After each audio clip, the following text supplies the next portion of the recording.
My brother Roger looked my 8-year-old daughter straight in the eyes and said the 6 words that would destroy our entire family. "You can't call me uncle anymore." I'm Janelle, and this happened just 3 weeks ago at what should have been a normal family barbecue, the kind where kids run through sprinklers and adults complain about property taxes.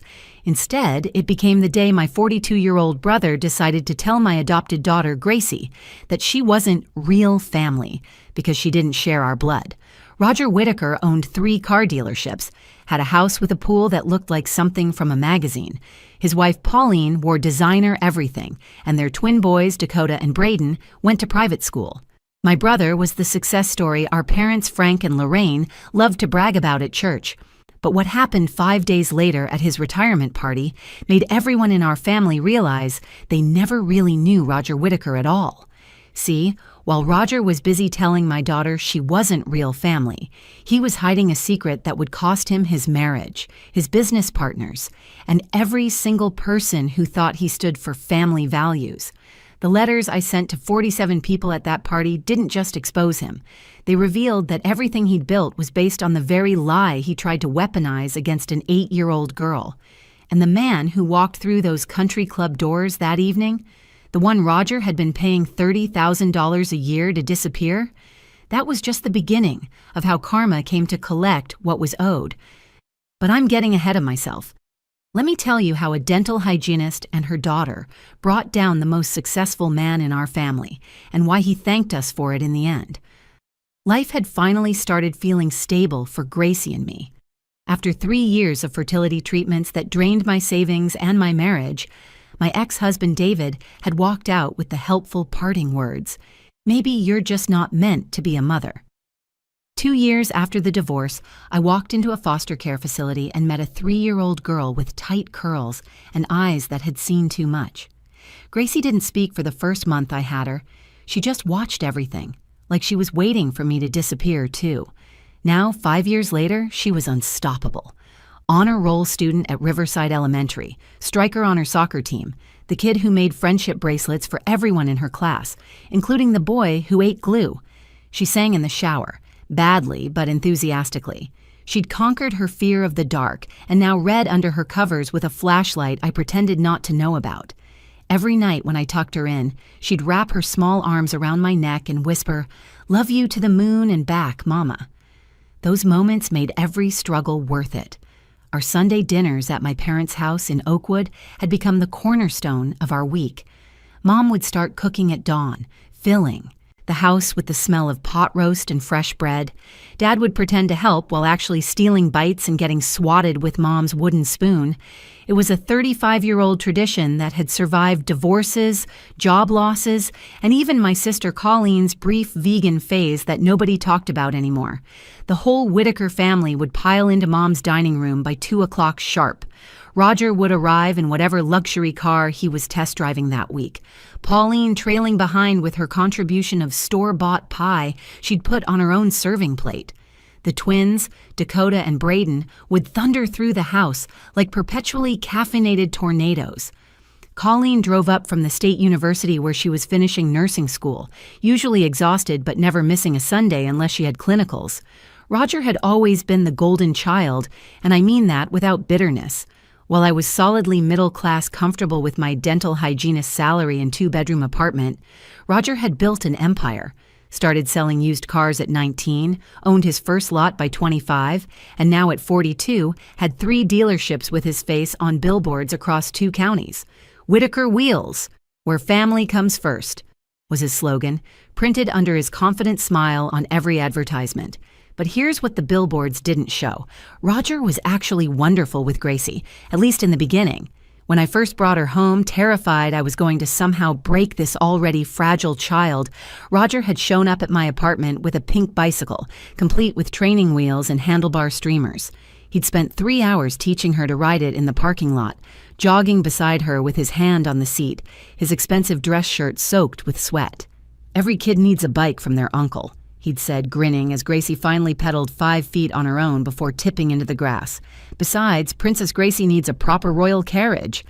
That became their thing. He was Uncle Roger, and she was Princess Gracie. He'd bow dramatically when she entered a room. She'd curtsy back, usually while wearing her soccer uniform and light-up sneakers, which somehow made it even more charming. At Christmas, he bought her a plastic tiara from the dollar store that she treated like the crown jewels. At every family gathering, he'd make sure to announce, "Make way for Princess Gracie," and she'd beam like he'd given her the world. He'd take her to the dealership sometimes when I had to work Saturdays. She'd sit in every convertible pretending to drive while he made engine noises. His salespeople knew her by name. The guys in the service department kept a special stool for her so she could watch them work on cars. She'd come home covered in grease stains, chattering about carburetors and transmissions, words she didn't fully understand but repeated with authority.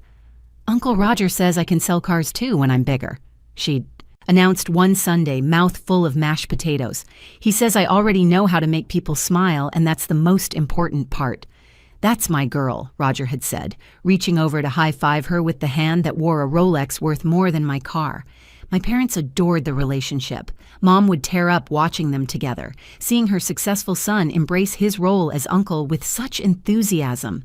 Dad would nod approvingly, the way fathers do when they're proud but trying not to show it too much. Even Pauline seemed to soften during these moments, occasionally forgetting to check her phone or criticize the temperature of Mom's coffee. That's why what happened at the barbecue felt like watching a house of cards collapse in slow motion. All those moments, all that love we thought was real, crumbled with 6 words from the mouth of a man who'd spent years calling himself her uncle. It started at Roger's annual back-to-school barbecue, the last Saturday before school began. He threw it every year at his house, the one with the infinity pool and outdoor kitchen that looked like it belonged in a magazine. The invitation always said casual, but Pauline would still judge anyone who showed up in actual casual clothes. I'd learned to wear what I called suburban armor. Nice jeans, a blouse from Target that looked more expensive than it was, and the one pair of designer sandals I'd bought on clearance. The twins were showing off their new dirt bikes, bright red machines that cost more than I made in a month. They zipped around the manicured lawn while parents clutched their drinks and pretended not to notice when the boys nearly crashed into Pauline's prized rose bushes. Gracie watched them with the kind of longing only an 8-year-old can manage, her fingers twisted in the hem of her sundress. Finally, she gathered her courage and ran up to Roger, who was manning the grill in his monogrammed apron. She tugged on his polo shirt, the pink one that Pauline insisted brought out his eyes. "Uncle Roger, can I try Dakota's bike? Please? I'll be super careful, I promise." Roger kept flipping burgers, not even looking down. "The bikes are for family only, Gracie." She tilted her head, confused. "But I am family." That's when he turned, spatula still in hand, and delivered the words that would shatter everything. "No, you're not. You're adopted. You can't call me uncle anymore. That's for real nieces and nephews. Biological family." The backyard went silent. Even the twins stopped their bikes mid-ride, engines dying with a sputter. The only sound was meat sizzling on the grill, starting to burn. My mother dropped the bowl of potato salad she'd been carrying. It hit the patio with a crash, mayonnaise and potatoes exploding across the slate tiles. My father, who'd been laughing at something our neighbor had said, turned so fast he knocked over his beer. Pauline suddenly became fascinated with her phone screen, her perfectly manicured, fingers scrolling frantically through nothing. Gracie's face went through a transformation I'll never forget. Confusion shifted to understanding, then to a pain so raw it made my chest physically ache. "But you're my Uncle Roger," she whispered, her voice cracking. "You call me Princess Gracie." "I'm Janelle's brother," Roger said, turning back to his burning burgers as if he hadn't just destroyed a child's world. "That doesn't make me your uncle. You need to understand the difference. It's important to know who's really family and who isn't." Dakota, the older twin by 3 minutes, climbed off his bike. "Dad, that's mean." "It's not mean, it's honest," Roger replied, his voice taking on that lecturing tone he used in his commercials. "You and Braden have actual Whitaker blood. Gracie doesn't. The sooner everyone accepts that, the better." My father's jaw tightened the way it did when he was about to lose his temper, something that happened maybe once a decade. "Roger, what the hell has gotten into you?" "Nothing's gotten into me, Dad. The twins asked why she gets the same Christmas money they do when she's not really blood. Kids need to understand family structure. I'm doing Janelle a favor here. Better Gracie learns the truth now than builds her whole identity on a lie." "A lie?"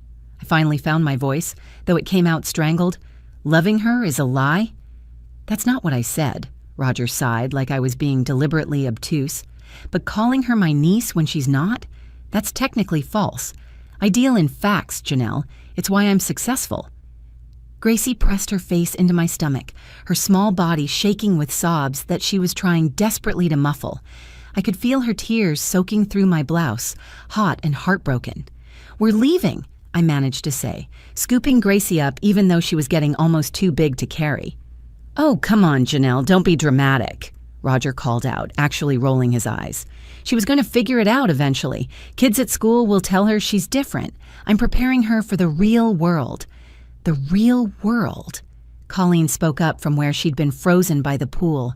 "The real world where uncles love their nieces regardless of how they joined the family?" "She's not my niece," Roger repeated, slower, like we were all stupid. "That's the whole point." My mother had knelt to clean up the spilled potato salad, her hands shaking. Now she stood, leaving the mess, and walked over to Roger. At 5'2", she had to crane her neck to look him in the eye. "I'm ashamed of you," she said quietly, and somehow that was worse than if she'd screamed. Deeply, profoundly ashamed. Then she turned and followed me to the car, my father right behind us, leaving Roger standing at his expensive grill with his burned burgers and his biological children, and his perfect wife who wouldn't meet anyone's eyes. For 3 days, I watched my daughter disappear into herself. She stopped, singing in the shower. She pushed her breakfast cereal around the bowl until it turned to mush. When her soccer coach called to ask why she'd quit mid-practice, I had no good answer. Her teacher, Mrs. Brennan, sent home a note saying Gracie had spent recess sitting alone against the building instead of playing with friends. "Sweetie, you want to talk about what happened?" I asked for the 10th time, sitting on the edge of her bed.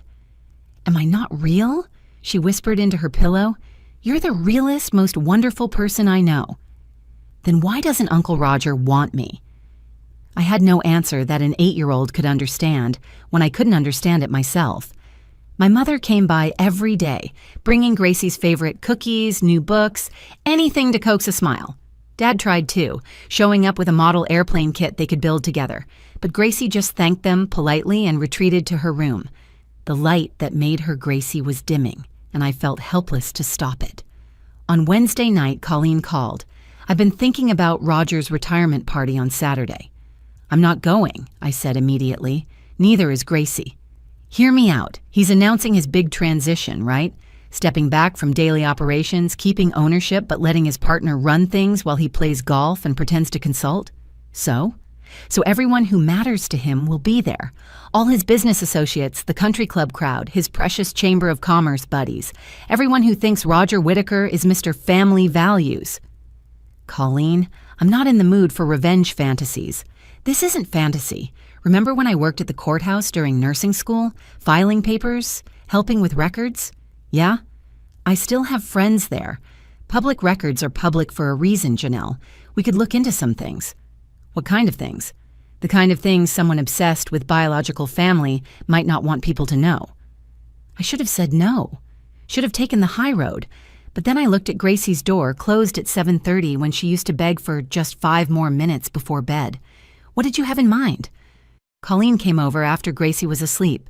We sat at my kitchen table with laptops and legal pads like we were planning a PTA fundraiser instead of our brother's downfall. What we found in the public records made my coffee go cold in my hands. "Oh my God," Colleen breathed. "Roger's adopted." The adoption decree was right there in black and white. Roger James Whittaker, adopted at 6 months old by Frank and Lorraine Whittaker. Original name, Roger James Hendricks. "Mom and Dad never told us," I said, stunned. "There's more." Colleen pulled up another document. "Look at these court filings. 5 years ago, someone named Carl Hendricks tried to contest a restraining order filed by Roger Whittaker, the same Roger Whittaker who owns 3 dealerships. We kept digging. Property records showed Roger had been making payments on a rundown house across the state, owned by one Carl Hendricks. Employment records from the dealership subpoenaed in a wrongful termination lawsuit showed irregular consulting payments to a company called CH Holdings, registered to the same Carl Hendricks. He's been paying his biological father to stay away, I said. Roger found his birth father and has been hiding him, while telling your daughter she's not real family. The next morning, I made a decision. I wrote 47 letters, one for every person on the guest list for Roger's retirement party. Pauline had given me access to the dealership's database years ago for a school fundraiser, and she'd never changed the password. I personalized each letter, addressing them by name, referencing their connection to Roger. Each letter contained the same information: Roger's adoption records, the payments to Carl Hendricks, and a simple question: if Roger believes adopted children aren't real family, what does that make him? But I didn't want to just mail them. That felt too passive, too easy to ignore. So I did something else. I called Carl Hendricks. He answered on the third ring, voice rough with cigarette smoke. Yeah?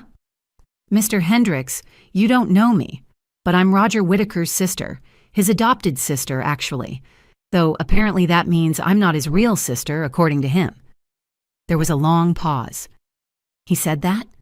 He said that to my 8-year-old adopted daughter, told her she couldn't call him uncle anymore because she's not biological family. Another pause. Then, that boy always was ashamed of where he came from. Guess he's ashamed of what he became too. Would you like to come to his retirement party as my guest? Carl Hendricks laughed, bitter and knowing. Lady, I've been waiting 15 years for someone to ask me that. The retirement party was everything Roger would have wanted. Elegant, expensive, and designed to impress. The country club's ballroom gleamed with crystal chandeliers and white tablecloths. A jazz quartet played softly in the corner, while servers in bow ties circulated with champagne and shrimp that cost more per pound than I made in an hour.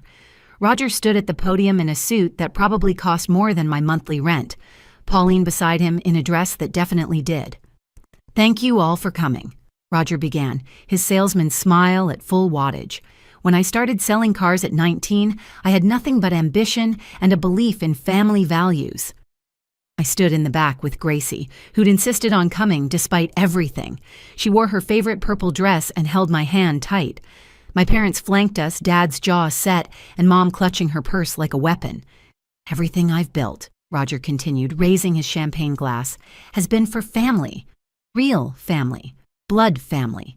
That's what matters in this world. Knowing where you come from, who you really are, and preserving that legacy for the next generation. That's when the first phone buzzed, then another, then dozens. A symphony of notifications as my courier service delivered 47 letters simultaneously. Pauline was checking her phone when her assistant handed her an envelope. She opened it absently, still listening to Roger's speech about authentic bloodlines and genetic legacy. I watched her face change as she read, color draining until her expensive foundation looked like a mask on white paper.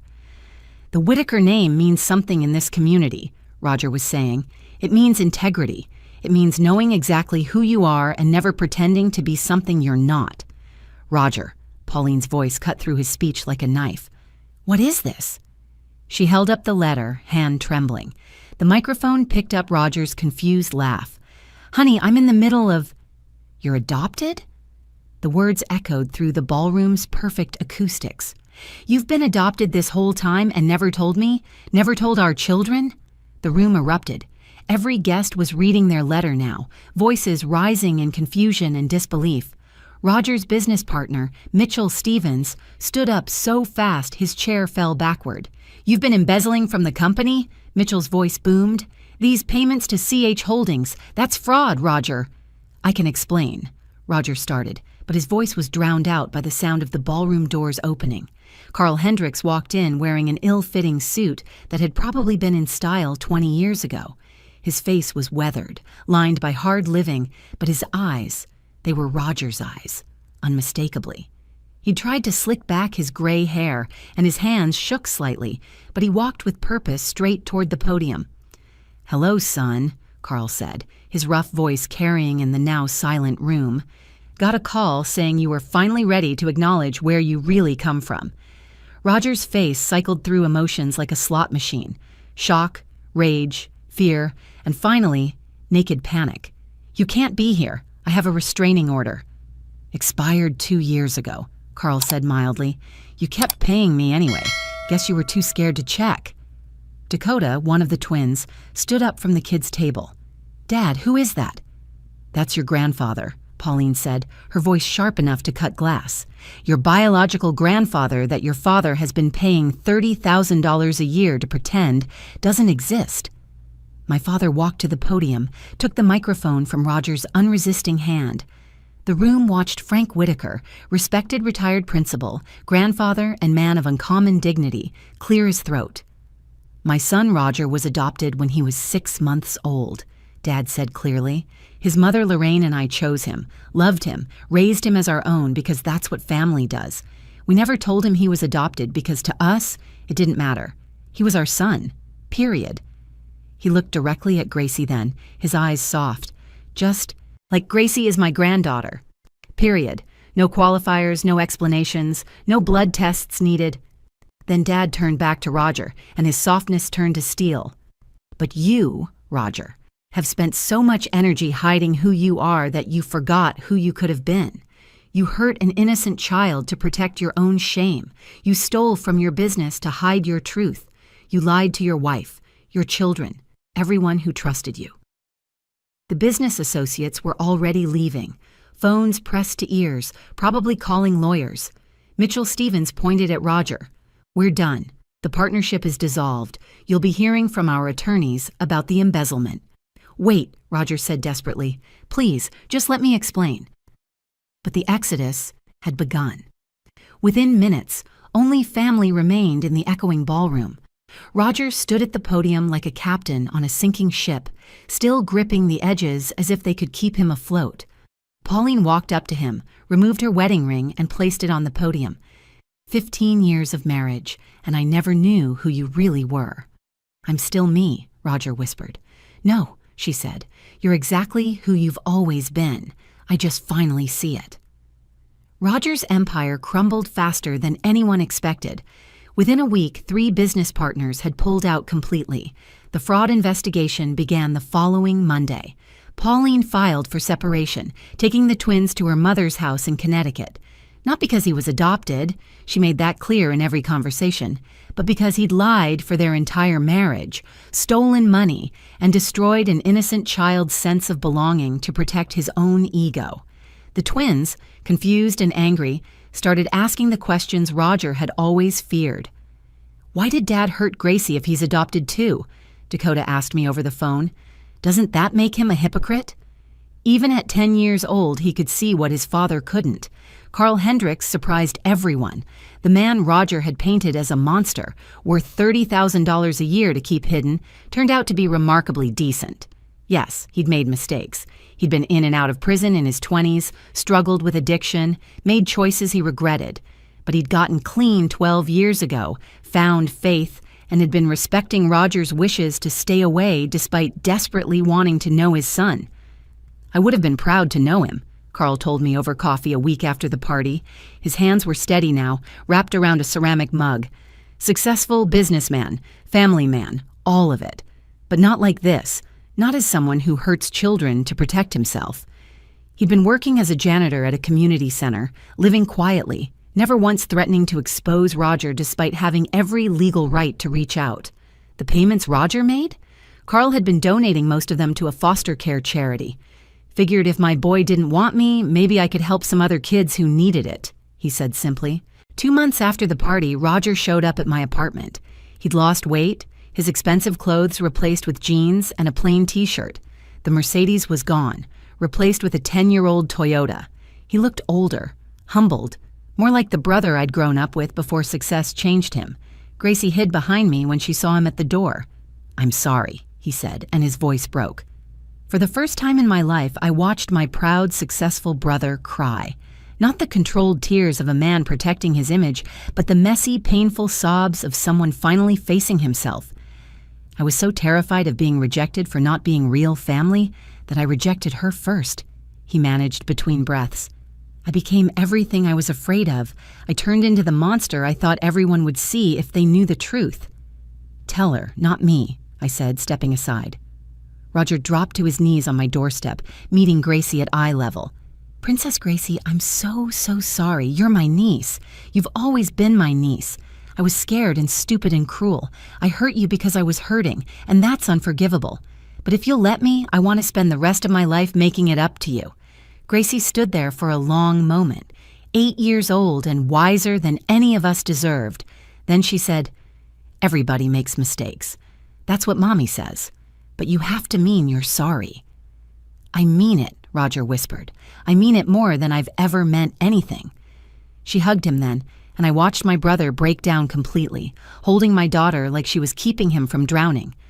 Roger's rebuilding his life now, piece by piece. He sold his remaining stake in the dealerships to pay back what he'd taken. He lives in a small apartment, works as a sales manager at someone else's dealership. But here's the remarkable part. He seems happier. He volunteers at the foster care charity Carl had been supporting, sharing his story with older kids aging out of the system. "Family is who shows up for you," he tells them, "not whose DNA you share." I learned that the hardest way possible. Last Sunday at dinner, I watched Roger push Gracie on the swing set he'd insisted on installing in our parents' backyard with his own hands. She was laughing, calling out, "Higher, Uncle Roger, higher," like the past 6 months hadn't happened, like forgiveness could be that simple. Mom came up beside me, squeezing my hand. "You saved him, you know." "I destroyed his life, Mom."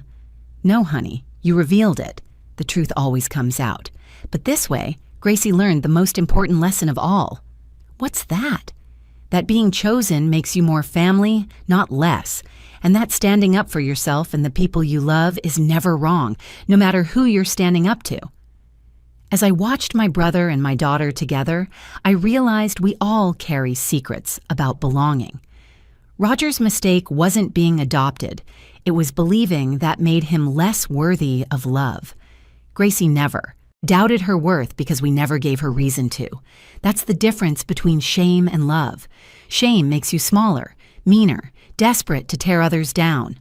Love makes you bigger, braver, strong enough to lift others up. My brother had to lose everything to learn that. But seeing him now pushing my daughter on that swing, both of them laughing in the afternoon sun, maybe that's exactly what needed to happen. Family isn't blood. It's the choice to show up again and again, especially after you've fallen. And we're all still choosing each other, one Sunday dinner at a time. If this story resonated with you, if you've ever felt like you didn't belong or knew someone who made you feel that way, I want you to know that chosen family is real family. The love we choose to give and receive is the most powerful force in the world. It can survive betrayal, weather storms of shame, and come out stronger on the other side.